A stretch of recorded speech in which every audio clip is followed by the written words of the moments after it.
नमस्कार दोस्तों, आप सभी के लिए।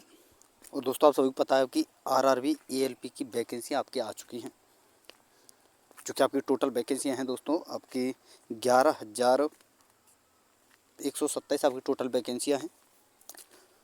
और कल 15 तारीख से आपके जो हैं इन पर फॉर्म भी आपका अप्लाई होना स्टार्ट हो चुका है।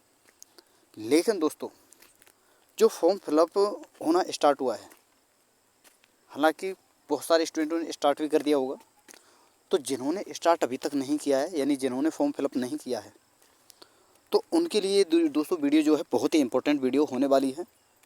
यानी यहाँ पर हम दोस्तों पूरा जो है आपके सामने क्लियर करने वाले हैं कि आपको सावधान क्यों होना है। जैसा कि आप यहाँ पर देख रहे हैं, एएलपी नई भर्ती 2026 फॉर्म फिलअप करने से पहले हो जाओ सावधान, वरना फॉर्म हो सकता है रिजेक्ट। और यही कारण है दोस्तों, पिछली बार भी लाखों की संख्या में जो है फॉर्म रिजेक्ट हुआ था। ग्रुप डी में भी अच्छी खासी संख्या में फॉर्म रिजेक्ट हुआ है। ठीक है, सिग्नेचर की वजह से, फ़ोटो की वजह से, डॉक्यूमेंट्स, कास्ट सर्टिफिकेट की वजह से। ठीक है, और साथ में देखेंगे दोस्तों कौन कौन से डॉक्यूमेंट्स यहाँ पर लगने वाले हैं, किस जोन से आपको फॉर्म भरना है, और सेफ जोन और डेंजर जोन आपके लिए कौन से हैं। ठीक है दोस्तों, तो चलिए दोस्तों वीडियो को स्टार्ट करते हैं बिना किसी देरी के। और जिन भाइयों ने अभी तक चैनल को सब्सक्राइब नहीं किया, उनसे मेरा रिक्वेस्ट है कि चैनल को सब्सक्राइब करके साथ में ऑल वाला बेल आइकन जरूर दबा लें दोस्तों, ताकि मेरी आने वाली हर वीडियो का नोटिफिकेशन सबसे पहले दोस्तों आपके पास पहुँच सके। तो चलिए दोस्तों देखते हैं। सबसे पहले हम चलेंगे दोस्तों, हमारी जो फॉर्म फिलअप की डेट है वो क्या है। तो यहाँ पर आप देख सकते हैं दोस्तों, हालांकि मैंने अलग से जब आपके लिए वीडियो डाला था टोटल फॉर्म फिलअप का, यानी फुल नोटिफिकेशन का, वहाँ पर भी मैंने सारी चीज़ बताई थी आपके लिए। लेकिन यहाँ पर फिर से मैं आपके लिए बता देता हूँ कि 15 तारीख से आपका फॉर्म जो है स्टार्ट होना है अप्लाई करना। और क्लोजिंग डेट जो ये रखी गई है दोस्तों 14/6/2026 रखी गई है। और 15/5/2026 आपके फॉर्म स्टार्ट हैं। वहीं पेमेंट फ़ीस की जो लास्ट डेट रखी गई है वो 16/6/2026। और आपका मॉडिफिकेशन का डेट जो रखा गया है, जिसमें आप केवल जोन चेंज नहीं करते, बस कर सकते, बाकी सारी चीज़ें आप चेंज कर सकते हो। तो इसका डेट रखा गया है 17/6/2026 से 26/6/2026। ठीक है दोस्तों, यानी 9 दिन का समय आपके पास यहाँ पर है, 9-10 दिन का। तो अच्छा खासा समय यहाँ पर दिया गया है। और ये क्यों दिया गया है दोस्तों, पिछली बार भी बहुत सारी गलतियाँ स्टूडेंटों से हुई थी और समय कम मिल पाया था। तो फिर दोबारा से जो है दोस्तों वहाँ पर डेट बढ़ाई गई थी, तब जा कर के जो है बच्चों ने जो है करेक्शन किया। ठीक है, कि क्या क्या उनकी कमी रही थी, वो सारी चीज़ें।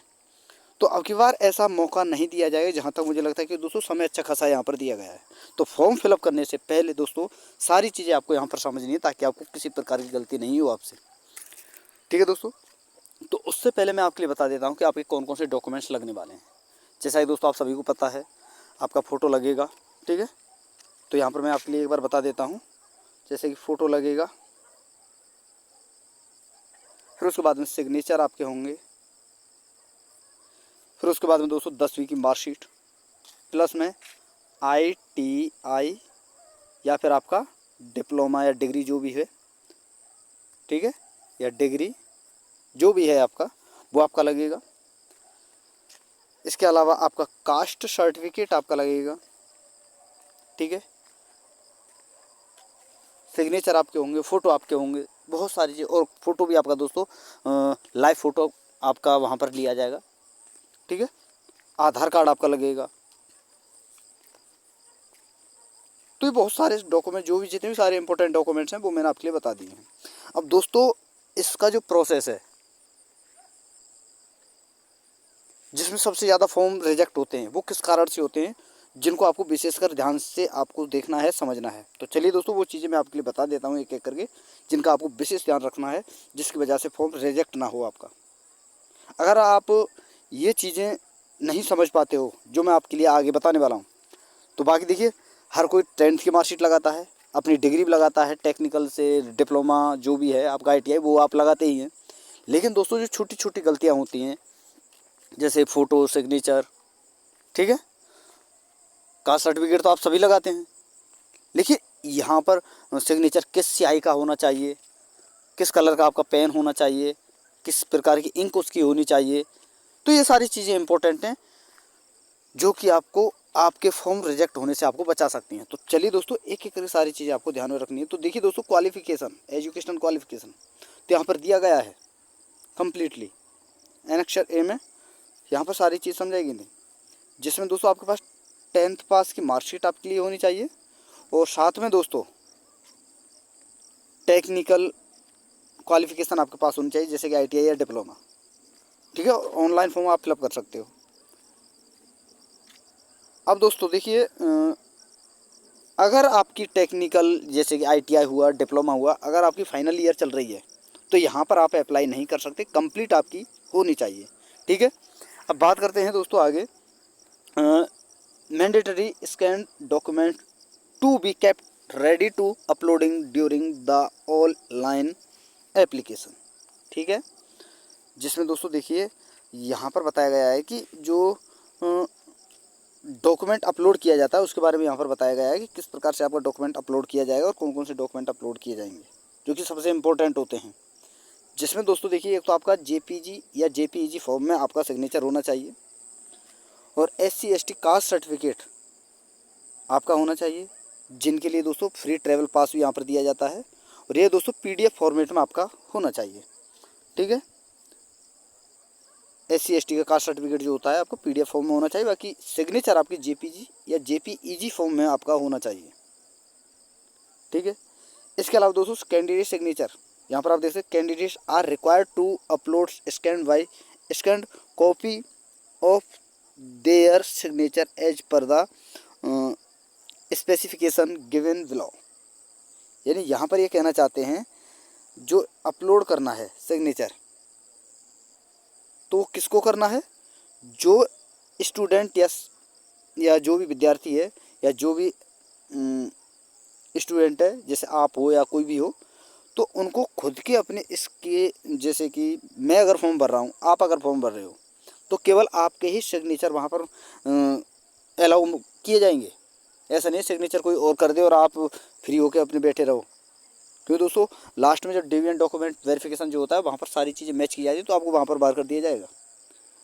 अब दोस्तों सबसे इम्पोर्टेंट है आपका ये वाला पॉइंट, जिसमें दोस्तों पिछली बार बहुत सारे इसी के वजह से फॉर्म रिजेक्ट हुए थे।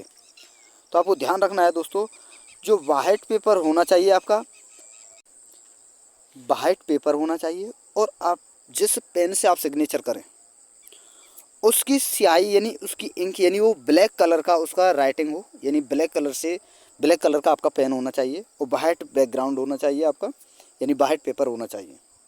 ठीक है, आगे यहाँ पर दिया गया है the signature must be the running hand writing में आपका अलाउ वहाँ पर किया जाएगा।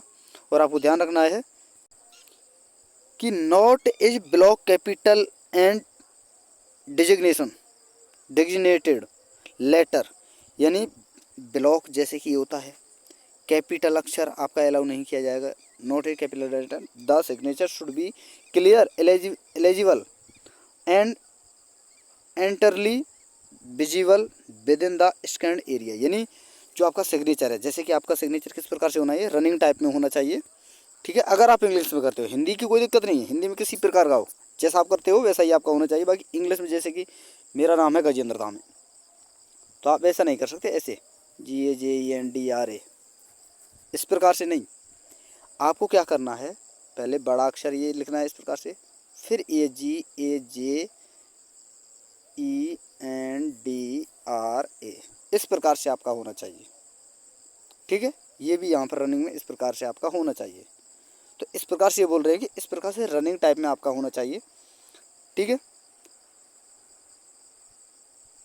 और जो एरिया है जो आप स्कैन करो, जैसे सिग्नेचर है उसको अपलोड करना है, तो दिखा अच्छी तरह से साफ वो दिखना चाहिए स्कैन करते समय, अन्यथा आपका जो फॉर्म है वो रिजेक्ट कर दिया जाएगा।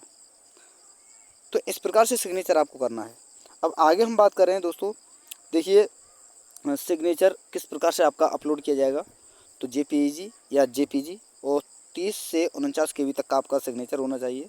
मेगापिक्सल में 140 मेगापिक्सल से लेकर के 60 मेगापिक्सल तक हाइट और विड्थ यानी चौड़ाई जो है आपकी 140 मेगापिक्सल, बाकी हाइट यानी ऊंचाई 60 मेगापिक्सल आपका होना चाहिए। बाकी इस प्रकार से यहाँ पर सारी चीज़ें और भी दी गई हैं, बॉक्स का साइज़ जो है 35 mm, जिसकी विड्थ यानी चौड़ाई होती है, और हाइट होती है 20 mm। उसमें ये सिग्नेचर आपका किया जाना चाहिए विद इन बॉक्स। ठीक है, आगे हम बात करें दोस्तों, आगे देखिए यहाँ पर दिया गया है कि कौन कौन जो है किस किन कारणों से आपका फॉर्म जो है रिजेक्ट हो सकता है। एप्लीकेशन रिलेटेड टू सिग्नेचर, देखिए यहाँ पर देखिए दिया हुआ ground for rejection of one application related to signature. तो यहाँ पर देखिए किन किन कारणों से आपका फॉर्म जो है रिजेक्ट हो सकता है। तो देखिए दोस्तों, एक तो नॉट वाइट बैकग्राउंड, यानी वाइट बैकग्राउंड के अलावा नॉन वाइट बैकग्राउंड, अगर जैसे कि आपका ये बैकग्राउंड है, यहाँ पर आपका फ़ोटो होता है, ठीक है, तो ये बैकग्राउंड वाइट होना चाहिए। वाइट के अलावा जैसे और भी कोई कलर हुआ तो आपका फॉर्म रिजेक्ट कर दिया जाएगा। नॉन ब्लैक इंक यानी केवल काली स्याही का पेन होना चाहिए। अगर आप लाल या नीली स्याही के पेन से सिग्नेचर करते हो तो आपका फॉर्म रिजेक्ट कर दिया जाएगा। कैपिटल लेटर्स और ब्लॉक रिटर्न सिग्नेचर आपका होना चाहिए, हैंड राइटिंग रिटर्न होनी चाहिए। अगर अन्यथा ऐसा नहीं होता है और इसमें आप रिटर्न हैंड राइटिंग में अगर ब्लॉक या कैपिटल अक्षर का प्रयोग करते हैं तो आपका फॉर्म रिजेक्ट कर दिया जाएगा। इसके अलावा poor resolution in unclear signature, अगर आपका सिग्नेचर साफ दिखाई नहीं देता है तो आपको रिजेक्ट कर दिया जाएगा। Incomplete and Potli visible signature, तो भी आपका जो है पोर्टल पर आपका सिग्नेचर साफ दिखाई नहीं देता तो आपका फॉर्म रिजेक्ट कर दिया जाएगा। Uploading an image other than the signature, अगर किसी और का सिग्नेचर आप वहाँ पर डालते हो तो भी आपका फॉर्म रिजेक्ट कर दिया जाएगा। नो सिग्नेचर ब्लैंक, अगर सिग्नेचर नहीं भरते हो तो आपका फॉर्म रिजेक्ट होगा ही होगा। इसके अलावा thumb impression in place of signature, तो भी आपका फॉर्म रिजेक्ट हो सकता है। जिस जगह पर थंब लगाना है उस जगह अगर आपने सिग्नेचर कर दिया तो भी आपका फॉर्म रिजेक्ट हो सकता है। इसके अलावा signature of a person other than the applicant, यानी कोई और पर्सन के द्वारा आप सिग्नेचर करवाते हो और वहाँ पर मैच नहीं होता है जो आपके डॉक्यूमेंट्स हैं, अन्य डॉक्यूमेंट्स हैं, अगर वहाँ पर आपके सिग्नेचर मैच नहीं होते हैं किसी भी डॉक्यूमेंट्स के कारण तो आपका फॉर्म जो है रिजेक्ट कर दिया जाएगा। तो ये पूरी इन्फॉर्मेशन मैंने आपके लिए बता दी है। बात करते हैं दोस्तों इसके अलावा कौन कौन से डॉक्यूमेंट्स आपके पास होने चाहिए। तो देखिए दोस्तों, ये सारी चीज़ यहाँ पर देख रही है ओबीसी कैटेगरी अंडर द, यहाँ पर देखिए दोस्तों सारी चीज़ें जो ओबीसी कैटेगरी का सर्टिफिकेट जो होता है दोस्तों वो सबसे इंपॉर्टेंट है। यहाँ पर ओबीसी कैटेगरी वाले के लिए बता रहा हूँ मैं। तो आपका सर्टिफिकेट जो है 1 अप्रैल 2026 के बाद और फॉर्म लास्ट डेट 14 जून 2026 से पहले का आपका बना होना चाहिए। सबसे इम्पोर्टेंट है दोस्तों ये वाला पॉइंट। सिग्नेचर फोटो मैंने आपके लिए बता दिया है। इसी प्रकार से दोस्तों ईडब्ल्यूएस वाले जितने भी स्टूडेंट हैं वो आप सुन लें कि आपका ईडब्ल्यूएस का कास्ट ईडब्ल्यूएस सर्टिफिकेट जो होता है वो आपका 2025-26 के वित्तीय वर्ष का बना होना चाहिए, यानी 2025 या 26 के अंतर्गत आपका फॉर्म जो है कास्ट सर्टिफिकेट बना हुआ होना चाहिए। बाकी SC ST के लिए तो वो सेम चल ही जाता है। ठीक है, अब बात करते हैं दोस्तों फॉर्म फिलअप की। तो उससे पहले दोस्तों यहाँ पर आप वैकेंसी देख लीजिए, सारी वैकेंसी आपकी अब की बार की दी हुई हैं। ठीक है, ये आपका सिकंदराबाद है जिसमें 1420 हैं, और रांची में आपकी 1300 हैं, मुंबई में आपकी 1193, कोलकाता में आपकी 841, भुवनेश्वर में यहाँ पर 801, अजमेर में आपकी है 78, और गुवाहाटी में आपकी 670, प्रयागराज में आपकी 610, सिलीगुड़ी में 600, मालदा में आपकी 559, बिलासपुर में 522, भोपाल में आपकी 453, जम्मू में 400, बेंगलुरु में 200, चंडीगढ़ में 187, चेन्नई में 186, अहमदाबाद में आपकी 147, गोरखपुर में 105, पटना में 103, तिरुवनंतपुरम में 64 और यहाँ पर मुजफ्फरपुर में टोटल 42 वैकेंसी। तो इस प्रकार से वैकेंसियों का आपका ब्यौरा यहाँ पर दिया गया है और ये आपकी एक सर्विसमैन की वैकेंसी है। अब बात करें दोस्तों सेफ जोन और डेंजर जोन की, तो इससे पहले मैं आपके लिए देता हूँ दोस्तों प्रीवियस ईयर का कट ऑफ आपके लिए दिखा देता हूँ, CBT 1 CBT 2 और फाइनल कट ऑफ जो आपकी गई है। तो ये देखिए दोस्तों, ये CBT 1 की कट ऑफ गई थी जो कि आउट ऑफ 100 में से थी आपकी ये। ठीक है, यहाँ पर आप देख सकते हैं। ठीक है, कितना थी दोस्तों ये आउट ऑफ 100 में से। अब आप देख सकते हैं जैसे अहमदाबाद की यहाँ पर कट ऑफ गई थी जनरल की 59.58, भाई ओबीसी की 54.51 और ईडब्ल्यूएस की 40.09, एससी की 48.81 और एसटी की 25 कट ऑफ यहाँ पर रही थी। तो इसी प्रकार से दोस्तों हर जोन का CBT1 का कट ऑफ यहाँ पर दिया गया है, जो कि आउट ऑफ 100 में से है, ना कि 75 में से। जैसे कि यहाँ पर आप मान लीजिए ये 54 है ओबीसी की, और इसे मैं आउट ऑफ 75 में से निकालता हूँ, तो इसका 75% आप निकाल लीजिए, ठीक है। 54 का 75% बटे 100, 25 या 75, 25 चौके 100, 4 एकम 4, 4 एकम 4, सो दोस्तों 4 एकम 4, 4 तिया 12, 13 तिया 39, लगभग 40 के समथिंग आपकी कट ऑफ गई थी, अगर आउट ऑफ 75 में से हम बात करें तो इसी प्रकार से आउट ऑफ 100 में से आपकी कट ऑफ है, ये आपको ध्यान रखना है।